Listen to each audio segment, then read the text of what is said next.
Hi friends, I welcome to all into my YouTube channel Literature Insights. Today I am going to share one more video with you on the lyric. So in this tutorial I am going to explain some of the major points of the lyric which are significant in comprehension and understanding of lyric poetry. So here I am going to explain you origin of the lyric, characteristics of the lyric, subject matter of the lyric and structure of the lyric. And ultimately there are some of the best examples of lyric poetry in English literature. So here I explain the first point, origin of the lyric. So a lyric is a short poem which expresses single emotion or feelings with a song-like quality. A lyric is a poem that is narrated in the first person I. The lyric came from ancient Greek literature. Greek song was divided into two classes, mainly called lyric and choric song. Mainly called lyric song which was sung by single voice to the accompaniment of lyre.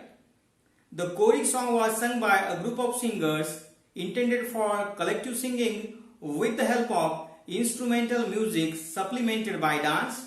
So in this choric song there is a group of persons who came together for a collective singing purpose with the help of dance. Then the lyric was a song sung with the accompaniment of musical instrument known as lyre. From this lyre the word lyric came into existence. Like narrative poetry, the lyric does not recount events and tells a story, but lyric poetry explores the emotions of the speaker of the poem. Robert Frost makes it clear that we can read the lyric poem as a personal expression because here are the poet expresses his single thought, feeling and emotion. The lyric is a process of observation, thought, memory and feeling organized in a variety of ways. So this is the first point, origin of the lyric. Then I am going to explain another point, that is characteristics of the lyric. So here are some of the important characteristics of lyrics as follows. So number one, simplicity is one of the prominent feature of the lyric. The lyric poetry is composed in simple and lucid language that everyone can easily understand it. The poet uses simple language with simple diction to convey his thought, feeling and emotions to the readers.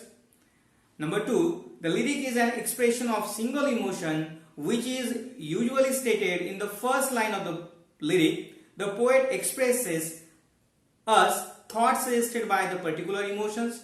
So as the lyric is concerned, lyric is a short or a brief poem which expresses single emotion of the poet. So this kind of emotion we can simply observe in the first two lines of the poem. Then third characteristics is the lyric is a musical composition. So in ancient time, the music was provided by minstrel's harp or a lyre as an external instrument to a lyric. The most of the people were illiterate and everything was to be told to them with the help of music so they could remember the ideas forever. Though the language of the lyric was unpolished, it is not so sophisticated and it was made by the voice of singer and by the music of instruments. The subject matter of the lyric was not so important. The single voice could give the lyric right emotional effects, but in latter years as the development process, the most of the people become literates and they could need poems to read. Then lyric could be written in a polished and stylish language in latter ages. The rhythmic possibilities of the words was discovered and not an external music and instruments required to create the musical effect in poetry. A number of poets acquired the skill of word music in the period of Elizabeth.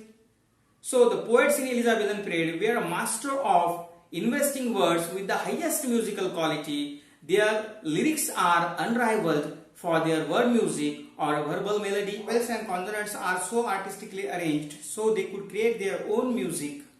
In short, the lyric became independent from the lyre because there was a sufficient music in the word themselves.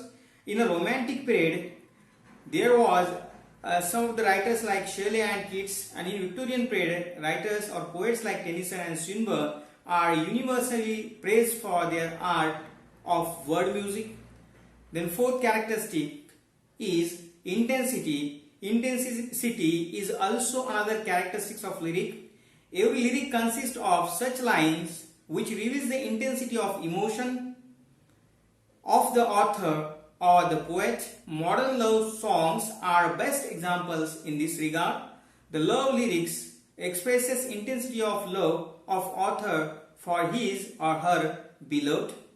Then there is a fifth characteristic is spontaneity. Spontaneity is one of the features of lyric. If the lyric lacks spontaneity, it may not appealing to the reader's heart. Spontaneity is an important in the composition of lyric. Without spontaneity, no lyric can be sung with a musical instrument. So these are the major characteristics of lyric. So then we will move another point, that is subject matter of the lyric. So as far as the subject matter of the lyric is concerned, obviously here the subject matter of the lyric is emotions and feelings. So the lyric is an expression of single emotion or feeling. Therefore, the subject matter of the lyric is a poet's own emotion or feeling. Naturally, the lyric appeals more to the heart than to the intellect. Overall, the lyric was a personal or a subjective poem because here poet expresses his own personal feelings or subjective elements of his own life with emotions and feelings or sentiments. The lyric poem is quite brief and it does not intend to take a long flight, and the poet has to convey his impression swiftly, memorably and musically. So here the lyric poem is not long, it is a short poem. It does not need to express thoughts and emotions in a lengthy manner. Edgar Allan Poe, the American poet who wrote several famous lyrics in English literature, and he declared that the long lyric was not possible. The subject matter of the lyric is applicable everywhere and everyone. It is philosophic in tone and it has not any limitations of time and place. It appeals to everyone and deals with the fact that is from individual to universal and from particular to general. So this is overall the subject matter of the poem. The center of this or a gust of this subject matter is the poet's emotions and feelings. That is the center of the lyric. Then we will move another point, that is structure of the lyric. The lyric can be divided into three parts corresponding to three moods of the poet when he inspired by some emotion or feeling. The first part is emotion of the poet, which is a spontaneous overflow of his powerful feelings. The second part is the thought of the poet aroused by emotion and feeling. Here the poet thinks about his emotional appeal. The third and final part is the conclusion of the conflict of emotions and thought. It is an intellectual reaction to early emotional disturbances. So here we can sum up lyric as follows. Lyric is a short poem dealing with single emotion or feelings. It is a musical poem. Word music plays an important role in its effect. It is a subjective or personal poem, expresses the varying moods of the author or poet. It is a well-lit poem, possessing a definite structure. Some lyrics may not reach an intellectual conclusion. Here are some of the famous examples of lyric poetry in English literature. So, first example is "O Wart Thou in the Cold Blast" by Robert Burns, "The Pains of Sleep" by S.T. Coleridge, "Hymn of Pan" by P.B. Shelley, "A Dream of a Fair Woman" by Lord Tennyson, "To Blossoms" by Robert Herrick. So these are the famous examples of lyric poetry in English literature. So with this I conclude this lyric, and now I request to one and all, if you have not subscribed my YouTube channel Literature Insights, please subscribe it, share and like my videos. So with this I take your leave and see you once again very soon in my next video.